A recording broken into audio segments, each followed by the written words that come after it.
Hi, thanks for joining me for this video for Strong After 60. If you're new here, my name is Alina Kennedy. This video is going to be a beginner's strength routine that you can do at home. There's going to be no equipment needed in this workout. It's just 5 or 6 exercises that you can do at home just on a yoga mat or a relatively soft surface. So if you are wanting to add a little bit more strength into your life and you are a complete beginner, you've either never done any strength training or you haven't done anything for a long time, this is a really good place to start. In this video, I'm going to go through each of the exercises slowly and talk you through exactly how to do each exercise so that you feel confident doing it by yourself at home. I'm going to upload another video that is just going to be this full routine without me explaining every exercise and going through it slowly. So once you've done this workout, and if you want to do it again and repeat it, watch the other video, and that way you can just listen to the voiceover and follow along without going really slowly with this explanation. But if you are doing this for the first time, this is the video you want to watch because, like I said, I'm going to go through everything really slowly and show you exactly how to do every exercise properly so that you're doing it safely. Okay? So if you're ready, we're going to have a lie on your yoga mat. So set yourself up somewhere and we're going to get started lying down. The first exercise that we're going to do is a bridge. So you're going to lie on your back. Your feet are relatively close to your backside, your knees are bent, and I want to make sure that your knees are in line with your feet, meaning that they're not collapsing in, they're not too far out, you are just aligned hips, knees, and feet.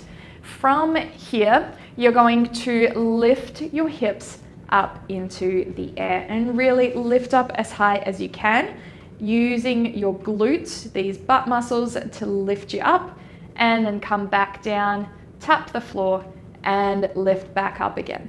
Again, making sure that your knees are not moving around as you do that. Your knees stay still, and it's just your hips going up and down. Another thing to watch for when you're doing these bridges is that you're not lifting up with your rib cage. So if you are lifting up and you can see that you're doing this big rib cage lift, I want you to draw that down and focus on just lifting as far as you can with your hips. It won't feel like you're lifting as high, but that's totally fine because we want to isolate all of that lift to this part of your body. I want you to really squeeze and feel your glute muscles engaging as you're going up and down. Let's go for another 5 more here. Lift up, squeeze, down, tap, up, squeeze, down, tap. 3 more, up, squeeze, down, tap. And 1 more. Perfect. So that's your bridges. That should have really activated these muscles through the back of your legs, in your glutes and your hamstrings. We're going to move on to an exercise that's similar but slightly different. So you're going to go up into that same bridge position. Again, watch that you're not flaring your ribs. Keep your ribs down. Your hips are as high as you can. This time you stay still in this position. And then your knees are going to go out and in, out and in, out and in. Make sure that your hips do not drop as you're doing that. So stay up nice and high, go out as far as you can and in. As you're doing that, you're also keeping your feet relatively flat on the ground. So your big toe might lift up slightly, but I don't want you collapsing out. So keep your feet planted and isolate that movement to just your glutes here. Another 5 more. 5, 4, 3, 2, 1, and done. Perfect. So that is those 2 exercises that are really focused on the back of your leg. They're great warm-up exercises because your glutes, your hamstrings are such big muscles that support your hips and your lower back, I really like to start with doing some exercise that's going to engage those big muscles through the back of your leg. All right, let's move on to all fours. So you're gonna go onto your hands and your knees. Now, if you have difficulty or pain putting pressure on your knees, feel free to get a blanket or a towel just to put under your knees for a bit more padding. But we're gonna get into this position. So your wrists are underneath your shoulders and your knees are underneath your hips. And I want you to find a neutral back position. When we say neutral back position, I mean you don't want to be too arched this way or too lifted up this way. So you've just got an almost straight back with a bit of natural curvature in it. To hold that position, I want you to just try and engage those abdominal muscles, meaning draw up, see if you can feel those muscles in your abdomen. Engage it just a little bit. You don't want to be holding on too tight. You just want to feel them slightly. Then from there, you're going to lift one arm and your opposite leg. So one arm goes forward, opposite leg goes back, and then you come back in. Don't put that arm and leg on the ground. You're going to go right back out. Come in, right back out. In, right back out. With this exercise, you want to make sure that your spine stays in that neutral position. So a lot of it is a balancing exercise and what we call a core stability exercise, meaning that your midsection isn't moving around, isn't wobbling around. Place that arm and leg on the ground, and let's do the same thing on the other side. Arm out, leg out, tuck in, arm out, leg out. Spine stays still.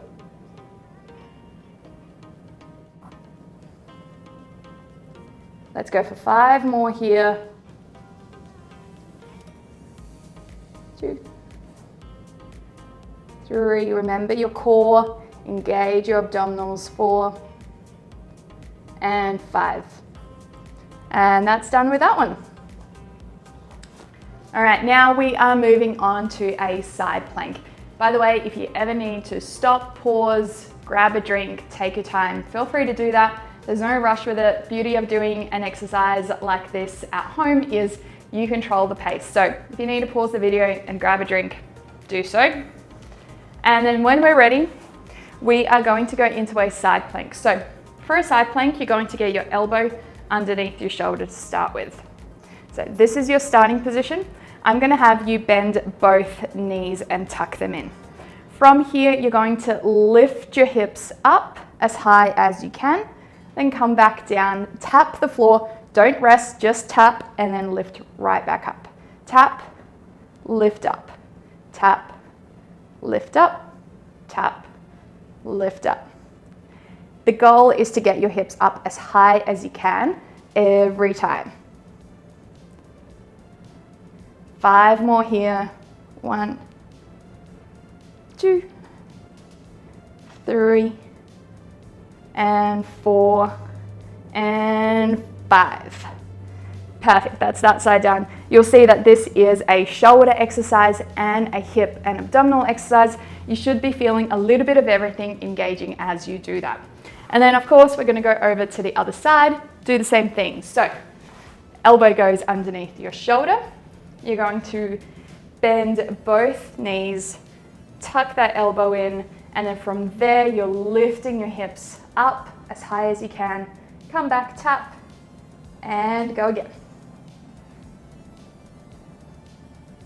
With this one, you also want to make sure that you're not rotated forward. So keep that chest up as you're going up and down here. Your shoulders working, your hips, your core is working, and you're controlling that lift. 3 more.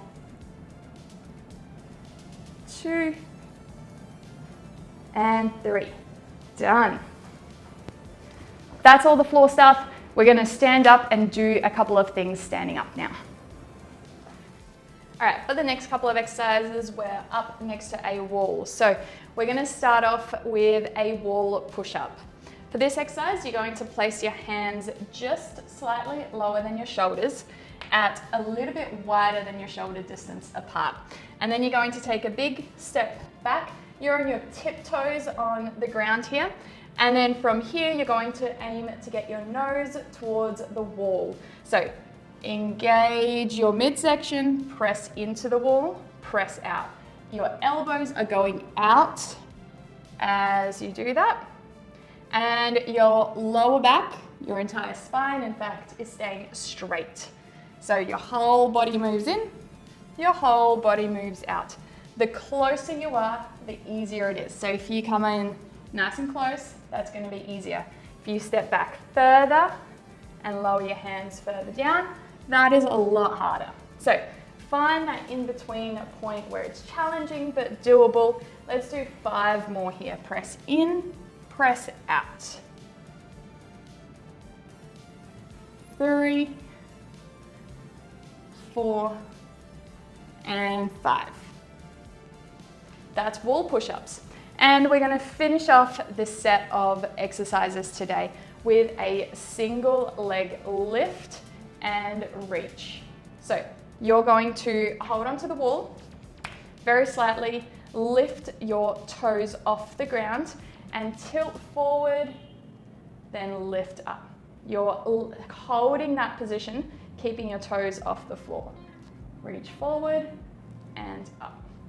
Reach forward and up. We're going for 10 of these. Let's do 5 more. If you need to take a break and place your foot down, do so, but the aim is to stay up tall the whole time. Good. Perfect. And then over to the other side. Same thing, hold onto the wall, lift your toes up, reach forward and up. It's easier to hold the wall on the opposite side, but either way works. You're still working the same muscles.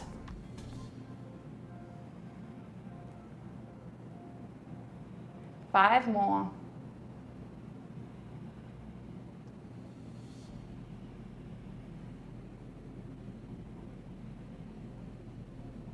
Lucky last. And done. So that is the workout. I hope you enjoyed it, found it challenging but doable. So we've worked a little bit of all of the muscles in your body. We did some glutes and some hamstrings. We did some upper body stuff. We did some core stuff, and we did some legs and calves. So it's a really great workout to start strength training at home. Give this a go. You can do this workout a couple more times as soon as you feel confident that you've got all the exercises down pat. Switch over to the other workout video where you can just go through this full routine at the correct pacing. Thanks, and see you then.